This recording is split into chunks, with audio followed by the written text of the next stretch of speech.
अस्सलामु अलैकुम। आप सबका इस चैनल पर बहुत वेलकम है। आज की तारीख 16 रब्बियल अव्वल 1447 हिजरी दिन बुध। एक फर्ज के बारे में नमाज का दर्जा। रसूलुल्लाह सल्लल्लाहु अलैहि वसल्लम ने फरमाया, जिसका वजू नहीं उसकी नमाज नहीं, और जो नमाज न पढ़े उसका कोई दीन नहीं। नमाज का दर्जा दीन में ऐसा है जैसे सर का दर्जा बदन में है, यानी जिस तरह सर के बगैर इंसान जिंदा नहीं रह सकता, इसी तरह नमाज के बगैर दीन जिंदा नहीं रह सकता। एक सुन्नत के बारे में सुस्ती काहिली दूर करने की दुआ। रसूलुल्लाह इस दुआ का एहतिमाम फरमाते थे, ए अल्लाह, मैं अजीजी से और काहिली से पनाह मांगता हूँ। एक अहम अमाल की फजीलत बीवियों के साथ अच्छा सलूक करना। रसूलुल्लाह सल्लल्लाहु अलैहि वसल्लम ने फरमाया, मोमिनों में सबसे कामिल ईमान वाला वह है जिसके अखलाक अच्छे हों, और तुम में बेहतरीन लोग वह हैं जो अपनी बीवियों के साथ अच्छा सलूक करते हैं। एक गुनाह के बारे में शिर्क की सजा। कुरान में अल्लाह ताला फरमाता है, बिलाशुबा जो शख्स अल्लाह के साथ शरीक करार देगा तो उस पर अल्लाह ताला जन्नत को हराम कर देगा और उसका ठिकाना जहन्नम होगा, और ऐसे जालिमों का कोई मददगार नहीं होगा। आखिरत के बारे में जन्नत में सोने चांदी के बाग।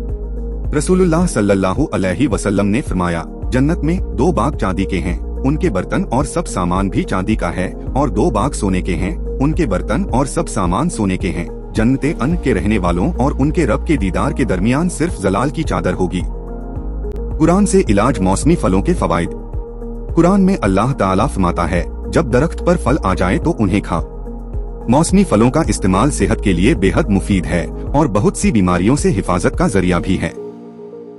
नबी की नसीहत। रसूलुल्लाह सल्लल्लाहु अलैहि वसल्लम ने फरमाया, जब तुम में से कोई शख्स अपने भाई से मिले तो उसको सलाम करे, और अगर उनके दरमियान दरख्त, दीवार या पत्थर वगैरह हाइल हो जाएं और फिर वह उससे मिले तो दोबारा उसको सलाम करे। इस्लामी तारीख। 2 दोस्तों का तस्करा। कुरान करीम की सूरह खफ में 2 दोस्तों का तस्करा किया गया है। उनमें से एक दौलतमंद था, अल्लाह ताला ने उसको बहुत सा माल व दौलत और नेमतें अता फरमाई थी। उसके अंगूर के बागान थे जिसके चारों तरफ खजूर के दरख्त लगे हुए थे और बीच में शानदार खेती थी, मगर वह खुदा का मुनकिर, मुतकब्बिर और घमंड करने वाला था। और दूसरा दोस्त तंगदस्त और परेशान हाल था, मगर मोमिन और अल्लाह ताला की इबादत करने वाला था। एक मर्तबा दौलतमंद दोस्त तकब्बुर और घमंड में आकर कहने लगा कि मेरी यह दौलत हमेशा रहने वाली है और कोई ताकत इसे छीन नहीं सकती।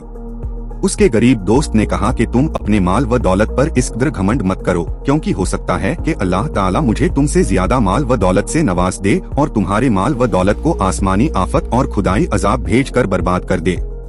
आखिरकार ऐसा ही हुआ कि अल्लाह ताला ने उसके बागों और खेतों पर अजाब भेजकर तबाह कर दिया और वह अफसोस करता रह गया। यकीनन अल्लाह ताला माल व दौलत पर तकब्बुर और घमंड करने वालों के साथ ऐसा ही मामला करता है। आप सबका बहुत शुक्रिया। उम्मीद है आप मेरे साथ जुड़े रहेंगे और मेरे चैनल को अपने दोस्तों और रिश्तेदारों के साथ शेयर करेंगे। खुदा हाफिज। इंशाअल्लाह फिर मिलेंगे।